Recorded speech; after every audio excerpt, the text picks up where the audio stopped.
Chit fund कंपनियों के कारण धूमिल हो रही अपनी छवि से चिंतित डायरेक्ट सेलिंग कंपनियां अब चिटफंड कंपनियों पर शिकंजा कसने के लिए खुद आगे आने लगी हैं। डायरेक्ट सेलिंग कंपनियों के association of direct selling entity of India ने डायरेक्ट सेलिंग इंडस्ट्री को लेकर केंद्र सरकार से नियम बनाने की मांग की है ताकि चिटफंड कंपनियों पर शिकंजा कसा जा सके।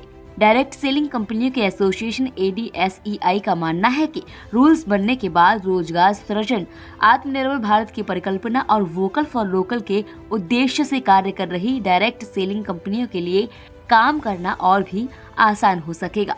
रविवार को रोहिणी के एक 5 स्टार होटल में आयोजित डायरेक्ट सेलिंग कंपनियों के समिट में एकजुटता से यह निर्णय लिया गया है कि इस संबंध में जल्द ही ADSEI का एक प्रतिनिधि मंडल केंद्र सरकार के संबंधित मंत्रियों और अधिकारियों से मिलेगा।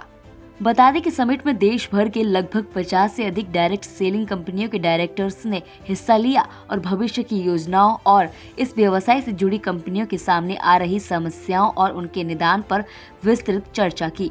इस ग्रैंड समिट में मुख्य अतिथि के रूप में शामिल हुए भाजपा नेता और उत्तरी पूर्व दिल्ली से सांसद मनोज तिवारी ने ग्रैंड समिट में उपस्थित कंपनियों के मालिकों और अधिकारियों को विश्वास दिलाते हुए कहा कि एसोसिएशन द्वारा उठाई गई बातों को वो केंद्र सरकार के संबंधित मंत्रियों और अधिकारियों तक पहुंचाएंगे ताकि उनकी समस्याओं का निदान हो सके। देखिए, बहुत ही महत्वपूर्ण इवेंट है आज का।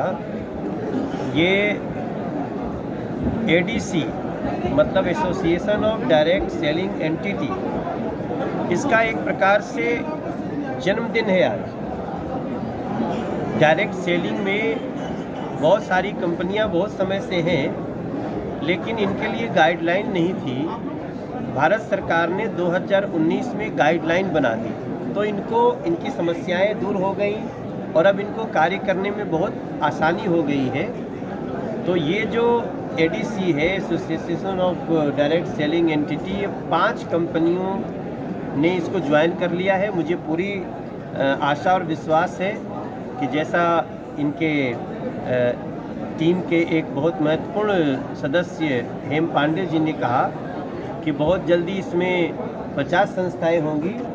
हम भी चाहेंगे कि देश की सभी डायरेक्ट सेलिंग संस्थाएं एक एसोसिएशन में हों और वो वर्ल्ड फोरम से भी जुड़े, ताकि हमको सरकार के रूप में भी उनके लिए काम करने में, उनको सुविधा देने में हमें आसानी हो। दूसरा एक महत्वपूर्ण कार्य ये है कि ये डायरेक्ट सेलिंग कंपनी जो हैं, ये आत्मनिर्भरता का भी बहुत बड़ा साधन है।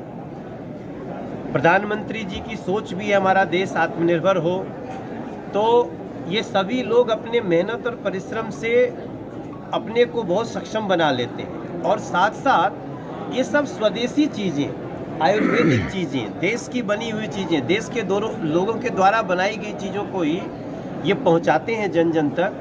तो स्वदेशी और आत्मनिर्भरता दोनों का कार्य हो रहा है। इसलिए मैंने इनको आज मुख्य अतिथि के रूप में ज्वाइन किया और मैं इनके और सरकार के बीच में एक ब्रिज का काम करूंगा, सेतु का। वहीं इस अवसर पर एसोसिएशन की तरफ से पर्यावरण की शुद्धता के लिए भी कार्य करने का निर्णय लिया और जल्द ही एक कार्य योजना तैयार कर पर्यावरण संरक्षण के लिए काम शुरू करेगा। न्यूज़ डेस्क, जनहित टाइम्स।